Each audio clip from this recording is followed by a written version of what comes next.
बच्चों, आज की इस वीडियो में मैं आपको कुछ ऐसे वर्ड्स मीनिंग बताऊंगा जो अभी तक आपने कभी यूट्यूब चैनल पे नहीं देखा होगा। आज की इस वीडियो में मैं कुछ ऐसे वर्ड्स मीनिंग बताने जा रहा हूं जो आपके लिए बहुत यूजफुल होंगे। तो चलिए वीडियो को शुरू करते हैं। एट वंस, एट वंस का मतलब होता है एक साथ। हम एक साथ चिल्लाए। We shouted at once, we shouted at once. In a while, थोड़ी देर में। मैं थोड़ी देर में आ जाऊंगा। I will come in a while, I will come in a while, for a while।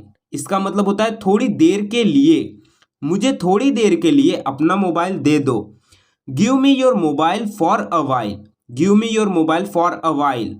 Quite often, इसका मतलब होता है अक्सर। मैं अक्सर वहां जाता हूं। I go there quite often, I go there quite often। Quite, इसका मतलब होता है पूरी तरह से। जैसे अब मैं पूरी तरह से ठीक हूं, अब मैं पूरी तरह ठीक हूं। I am quite well now, I am quite well now. अब सबसे मजेदार सिमिलरली, सिमिलरली का मतलब होता है इसी प्रकार। जैसे मैं गया और उससे मिला, इसी तरह से वो भी मिला। I went and met him, similarly he met too. I went and met him, similarly he met too. Simultaneously, इसका मतलब होता है एक ही समय पर एक ही साथ। जैसे मैं पढ़ रहा हूं, साथ में जॉब भी कर रहा हूं। I am studying working simultaneously. Needless, इसका मतलब होता है जरूरत नहीं होती है तब। कहने की जरूरत नहीं कि वो पागल है। Needless to say that he is mad, needless to say he is mad. Continuously, इसका मतलब होता है लगातार। जैसे बारिश लगातार हो रही है। It is raining continuously, it is raining continuously. Pass by, इसका मतलब होता है बगल से गुजरना। जैसे वो मेरे बगल से गुजरी। She passed by me, she passed by me.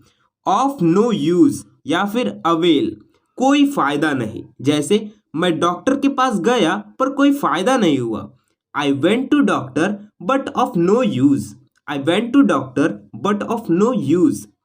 Worth while, इसका मतलब होता है फायदे का सौदा या फिर लाभदायक। जैसे ये फायदे का सौदा नहीं है। It is not worth while, it is not worth while. After a long, इसका मतलब होता है बहुत देर बाद। जैसे राम बहुत देर बाद आया। Ram came after a long, Ram came after a long. Cup of T, इसका मतलब होता है बस की बात ना होना या फिर रुचि ना होना। जैसे ये मेरी बस की बात नहीं है। It is not my cup of T, it is not my cup of T. All the while, इसका मतलब होता है पूरे दिन या फिर पूरे वक्त या फिर सारा वक्त। मैं सारे दिन पढ़ता रहा। I kept on studying all the while, I kept on studying all the while. Rip off, इसका मतलब होता है लूटना या फिर बेवकूफ बनाना। जैसे सब्जी वाला मुझे लूट रहा था। Vegetable seller was ripping me of, vegetable seller was ripping me of. Shark, shark का मतलब होता है जी चुराना या फिर भागना। जैसे मैं जिम्मेदारियों से कभी जी नहीं चुराता। I never shirk responsibilities, I never shirk responsibilities. At large, इसका मतलब होता है पकड़ से बाहर। जैसे अपराधी पकड़ से बाहर है। Criminal is at large, criminal is at large. Impose, impose का मतलब होता है थोपना। जैसे तुम मुझ पर अपनी मर्जी थोप रहे हो। You are imposing your will on me, you are imposing your will on me. Will का मतलब होता है इच्छा, मर्जी, ऐसे। तो ये थे हमारे आज के कुछ ऐसे वर्ड्स जो आपने अभी तक नहीं देखे होंगे, देखे भी नहीं होंगे लेकिन आपने सुने जरूर होंगे। So if you want to learn and speak English fluently, so please do subscribe to my channel and watch my all videos.